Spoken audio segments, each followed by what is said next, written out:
టీవీ2 భక్తి ప్రేక్షకులకు స్వాగతం. నిద్ర లేవగానే మనం అరచేతులు చూసుకుంటూ ఉంటాం. ఎందుకు చూసుకుంటామో ఈరోజు పద్మజ గారిని అడిగి తెలుసుకుందాం. నమస్కారం మేడం. నమస్తే అండి.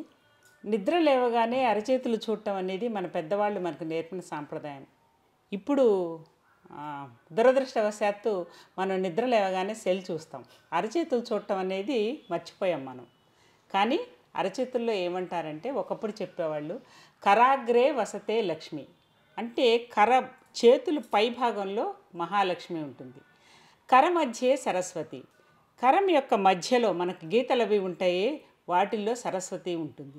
ఎక్కడైతే చెయ్యి మొదలవుతుందో కరమూలే స్థిత గౌరీ, గౌరీదేవి మన చేతులు మొదలయ్యే చోట, మన అరచేతులు మొదలయ్యే చోట గౌరీదేవి ఉంటుంది. కాబట్టి ముగ్గురు అమ్మల్ని ఒకసారి మనం తెల్లవారి మంగళప్రదంగా దర్శనం చేసుకుంటే మంచిది అన్నట్లుగా కరదర్శనం, ప్రభాతే కరదర్శనం, పొద్దున్నే లేవగానే చెయ్యి చూసుకోండి అంటారు. ఇప్పుడు కొంతమంది కరాగ్రే వసతే లక్ష్మి, కరమధ్యే సరస్వతి, కరమూలేతు గోవింద అని కూడా అంటాడు. ఆ గోవిందుడు కరమూలంలో ఉంటాడు. ఇక్కడ ఒక విషయం చెప్పాలి, గోవిందునికి గౌరీదేవికి భేదం లేదు, అభేదం. ఎందుకంటే ఇక్కడ కూడా ఒక కథ ఉందండి. ఒకప్పుడు గోకులంలో అందరూ, కృష్ణుడు నిర్యాణం అయిపోయింది, గోకులంలో అందరూ బాధతో ఉన్నారు, కృష్ణుడు గురించి ఆలోచిస్తూ ఉన్నారు. అందరూ ఏం చేయాలా అనుకుంటున్నారు. వీళ్ళందరినీ బృందావనంలోకి తీసుకెళ్ళాలి, భగవంతుడు ఊర్ధ్వలోకానికి తీసుకెళ్ళాలంటే అప్పుడు కృష్ణుడిలాగా ఎవరు వస్తారు అని ఎదురు చూశారు అందరూ. అప్పుడు ఎవరు కృష్ణుడితోటి సమానము అని ఆలోచిస్తే గౌరీదేవి కృష్ణుడితో సమానం, లలితాదేవి కృష్ణుడితో సమానం, అమ్మవారి పార్వతీదేవి కృష్ణుడితో సమానం.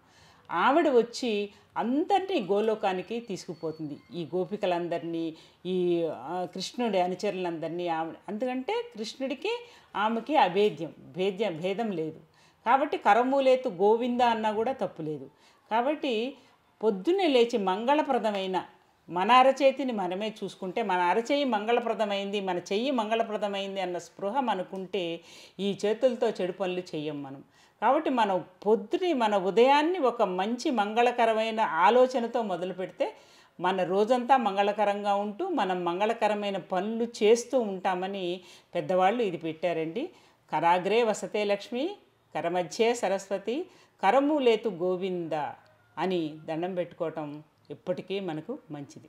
మనం నిద్ర లేవగానే చేతులు చూసుకోవడంతో పాటు చేతులు ఇలా రుద్దుకొని కళ్ళకు అద్దుకుంటారు. అలా ఎందుకు చేస్తారంటారు? ఎందుకు అంటే మన శరీరంలో ఉష్ణం ప్రవహిస్తుంటుంది, మన శరీరంలో విద్యుత్ ప్రవహిస్తుంటుంది అని మనం అనుకున్నాం, ఇప్పుడు చెప్పుకున్నాం. ధన రుణ ధ్రువాలు, మన రెండు చేతులు ధన రుణ ధ్రువాలు. ఈ రెండు చేతుల్ని రాపిడి చేసినందువల్ల శక్తి ఉద్భవిస్తుంది. ఆ శక్తి ఎలా మనం ప్రపంచంలో ఎదుటి ఉన్న శక్తిని వేటి ద్వారా మనం గ్రహిస్తాము అంటే మన చర్మం ద్వారా, మన శబ్దం అయితే వినికిడి ద్వారా, గాలైతే ముక్కు ద్వారా, దృశ్యమైతే కళ్ళ ద్వారా, మనం వీక్షణం ద్వారా మనం స్వీకరిస్తాం. కాబట్టి ఈ ప్రపంచాన్నంతా చూసి వీక్షణ చేసి అర్థం చేసుకునేవి కళ్ళే. కాబట్టి ఈ రెండు చేతులతో మనం రుద్దుకుని కళ్ళకు పెట్టుకున్నప్పుడు మనలో ఉన్న శక్తి ఉద్దీపనం అవుతుంది. కాబట్టి మనం ఉదయాన్నే చేతులు రుద్దుకొని కళ్ళకు అద్దుకోవాలని చెప్తారు.